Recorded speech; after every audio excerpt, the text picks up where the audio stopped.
I got a tax tip for you guys that should help you save some money.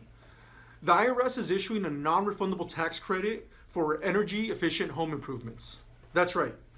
If you upgrade your home with an energy efficient product, the IRS will issue you a non-refundable tax credit, which will help you lower your tax liability. The credit covers up to 30% of the cost and installation, which is capped at $1,200 a year.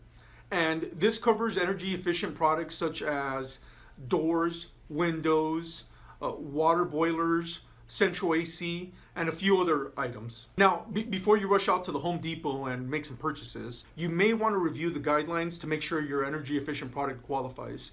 What I'll do is I'll leave a link to an IRS fact worksheet and a link to the IRS website itself where you can find this information and review it. If you have any questions about this tax credit, questions about income taxes, property taxes, real estate financing, purchasing and selling real estate, down payment assistance programs, please reach out to me as I would love to help.